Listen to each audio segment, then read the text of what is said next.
अस्सलाम वालेकुम। Class 10th maths में अगर आपको अच्छा स्कोर करना है लेकिन आपको समझ नहीं आ रहा है कि इतने सारे चैप्टर्स में से क्या पढ़े और क्या छोड़े, तो डोंट वरी। आज की इस वाली वीडियो में मैं आपको चैप्टर वाइज वो सारे इंपॉर्टेंट टॉपिक्स और क्वेश्चंस बताने वाला हूं जो बोर्ड एग्जाम में हर साल पूछे जाते हैं। अगर आप इन टॉपिक्स को अच्छे से पढ़ के जाओगे तो आप इजीली 90% से अबव मार्क्स स्कोर कर पाओगे। तो आपको क्या करना है कि जो जो भी टॉपिक्स मैं यहाँ पे बोलूंगा आपको इनको नोट डाउन करना है, या तो आप डायरेक्टली इनका स्क्रीनशॉट उठा सकते हैं। फर्स्ट ऑफ ऑल अगर हम पहले चैप्टर की बात करेंगे रियल नंबर्स की यहाँ पर, तो इसमें आपको हर किसी नंबर की एलसीएम एंड एचसीएफ निकालने आनी चाहिए। और दूसरी चीज इसमें यह है कि आपको इरेशनैलिटी प्रूव करनी है कुछ नंबर्स की यहाँ पर। उसके बाद जो है सेकंड चैप्टर पॉलिनोमियल्स है, उसमें आपको जीरोस ऑफ पॉलिनोमियल्स निकालने आने चाहिए। इसके अलावा आपको sum and product of zeros भी यहाँ पर निकालने आने चाहिए। Then third chapter pair of linear equation and two variables है, इसमें आपको जो है इक्वेशन सॉल्व करनी आनी चाहिए by the both methods, substitution as well as the elimination method. फिर पेपर में जो भी मेथड आएगा आप वहां पे इजीली कर पाओगे। देन अगर हम क्वाड्रेटिक इक्वेशंस की बात करेंगे तो इसमें आपको फैक्टराइजेशन का मेथड आना चाहिए और आपको क्वाड्रेटिक फार्मूला आनी चाहिए। इसके अलावा इसमें आपको डिस्क्रिमिनेंट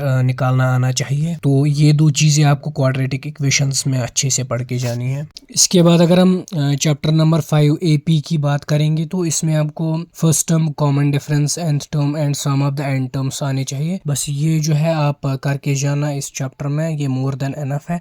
देन नेक्स्ट चीज अगर हम ट्रायंगल्स की बात करेंगे तो इसमें आपको फर्स्ट एंड सेकंड थर्म जो है फुल पढ़ के जानी है, और थर्ड, फोर्थ एंड फिफ्थ की आपको ओनली स्टेटमेंट्स को नजर दे के जाना है। और इसके अलावा इसमें एक्सरसाइज 6.2 में से ये सब क्वेश्चंस करने हैं और एक्सरसाइज 6.3 में से ये सब क्वेश्चंस करने हैं। उसके बाद कोऑर्डिनेट ज्योमेट्री में आपको बस दो चीजें यहाँ पर पढ़ के जानी है, एक तो डिस्टेंस फार्मूला और दूसरी चीज इसमें यह है कि आपको इसमें सेक्शन फार्मूला पढ़ के जानी है। ये दो चीजें आप इसमें पढ़ के जाना, ये मोर देन एनफ है इस चैप्टर के लिए। उसके बाद ट्रिग्नोमेट्री आता है जो कि one of the most important and high weightage chapter में से है, इसको हम लास्ट में आराम से डिस्कस करेंगे। ट्रिग्नोमेट्री के बाद सर्कल्स वाला चैप्टर आता है, इसमें आपको दो थ्योरम्स याद करके जाने हैं और इसके अलावा एक्सरसाइज 10.2 में से ये सब क्वेश्चंस आपको अच्छे से पढ़ के जाने हैं। नेक्स्ट यहाँ पर सरफेस एरिया एंड वॉल्यूम्स का चैप्टर आता है, इसमें आपको फार्मूलाज याद करके जाने हैं। Surface area and volume formulas of cubes, cuboid, sphere, hemisphere, cylinder and कोन, ये सब फार्मूलाज आपको अच्छे से पढ़ के जाने हैं। इसके बाद अगर हम स्टैटिस्टिक्स की बात करेंगे तो इसमें आपको मीन, मीडियन, मोड पढ़ के जाना है। देन अगर हम प्रोबेबिलिटी की बात करेंगे तो इसमें आपको बेसिक डेफिनेशन याद करके जाना है। इसके अलावा इसमें प्रोबेबिलिटी निकालनी आनी चाहिए। इसके बाद अगर हम एरिया रिलेटेड टू सर्कल्स की बात करेंगे तो इसमें आपको जो है क्वेश्चन नंबर 1 to 4 पढ़ के जाना है, और इसके अलावा क्वेश्चन नंबर 6, क्वेश्चन नंबर 7 और क्वेश्चन नंबर 11 पढ़ के जाना है। उसके बाद लास्ट में अगर हम ट्रिग्नोमेट्री की बात करेंगे जो कि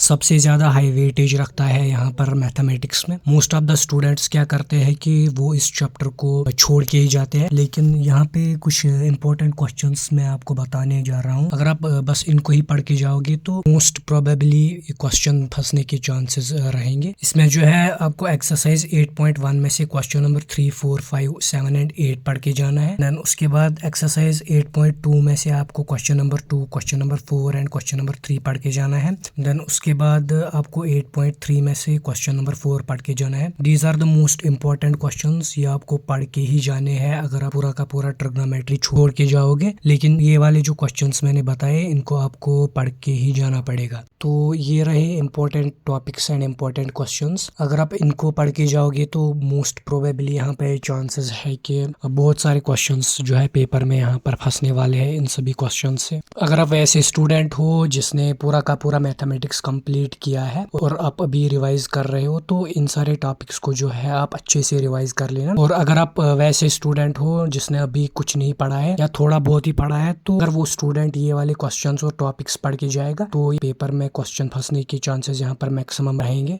आई होप कि ये वीडियो आपके लिए थोड़ी सी हेल्पफुल रही होगी। अगर वीडियो पसंद आई तो वीडियो को लाइक कर देना और चैनल सब्सक्राइब कर देना। Thank you so much.